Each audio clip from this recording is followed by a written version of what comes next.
Hey, what's up guys? Jay Burton here, and today I'm going to bring you my leveling guide from 1 to 110.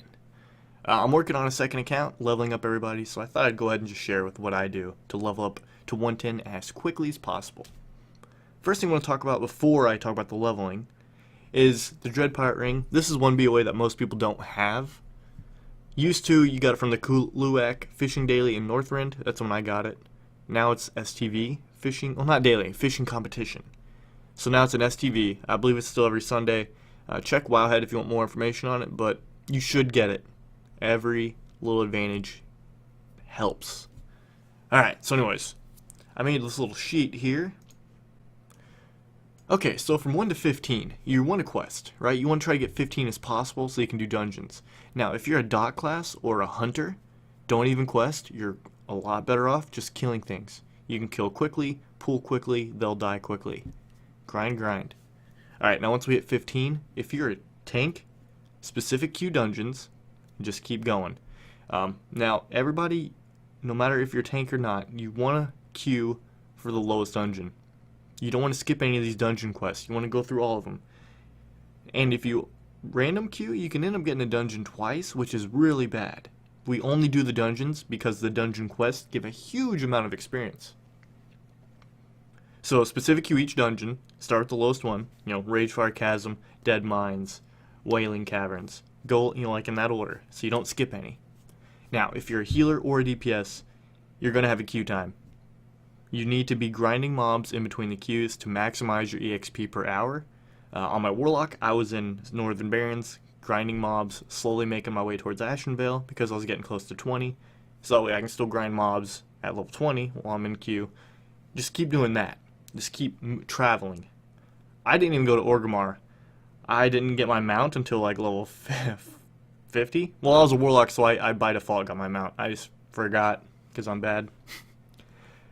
Okay, so at level 45, it's when everybody's going to start questing.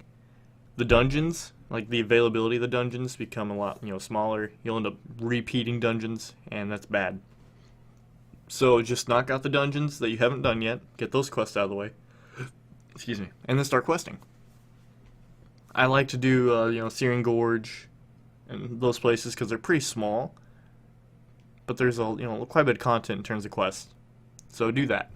So quest up to 58, and then head to Outlands.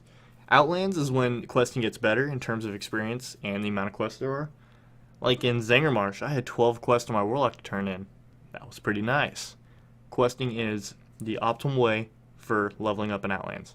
Now, I do Ramparts and Mana Tombs because they're very fast dungeons and there's quite a few quests. So those are worth it. Feel free to do quests though, or dungeons if you want to break from questing. So at 68 we go to Northrend.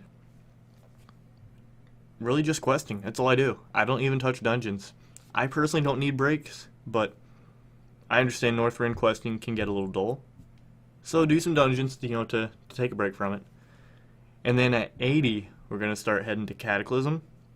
Highjaw, Deepholm, and Oldham, do those three and you'll be 85. Head to Mist Pandaria, Jade Forest, Valley of the Four Winds, Kunlai Summit, and you're 90. Now, here's where things start getting a little weird. Well, not weird, but different. Get the add-on called Handy Notes. For Warlords of Draenor, Handy Notes is nice. There's rare spawns and secret items that give a good bit of experience. So having those on your map, that's what Handy Notes does. It shows you the locations. Having those on your map can help you increase your EXP per hour. If you have flying unlocked for Warlords of Draenor, it's probably worth it to go fly around and just kill everything and find all the treasures. Remember, you can use your garrison resources in your garrison, like inn or town hall, whatever you want to call it. Talk to the innkeeper. You can buy an EXP potion. It's a 20% EXP potion.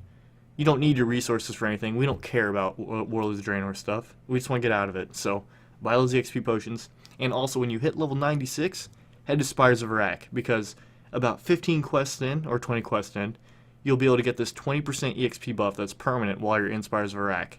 And just finish all of Spires of Iraq. Don't skip anything, because you want to get the most out of that EXP gain. Head to Nagrand if you don't quite hit 98. And then we start Legion. Oh yeah, that is a typo on my little paper here, or a little sheet. you can go to Legion content at 98, not 100. So, right when you hit 98, get your artifact quest, start working on it. Now, rare spawns in Legion and the treasures don't give crap for experience. They're not worth farming. I guess they didn't like the way it worked out in WOD, so they changed it up.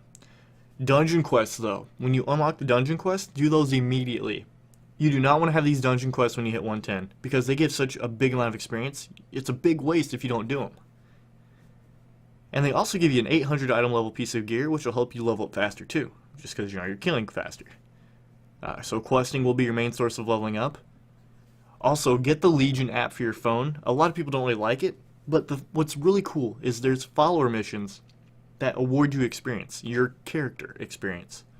It's like roughly 8%, and you can do these multiple times a day. They pop up pretty often. Especially if you're not even going to be on for a whole day, you can still be getting good experience just by using this app. Also, this app's great if you have multiple 110s. You can have everybody easily research their artifact weapon without even playing. This is a lot quicker this way than logging on to every single character and going into your class order hall. And the last thing, skip the Garrison campaign quests if you want to hit 110 as soon as possible, because there's too much traveling and cutscenes. It just cuts into your EXP per hour. Now, if you want to have your third artifact trait, relic slot open for your weapon as soon as possible, which means complete your class order hall campaign, you do want to start doing these quests while you're leveling up, because there's a lot of missions for your followers that you have to unlock by doing the campaign. You want to get that unlocked as soon as possible, so you can start having those missions rolling out. And also, you get experience while you're doing these quests, so that's one benefit from doing it before you hit 110. So it's up to you whether you want to hit 110 as soon as possible or be working on a Garrison campaign. Anyways, guys, this is my route here. It works really well for me. I've done probably about 5 characters this way. It's really nice. Alright, thanks for watching.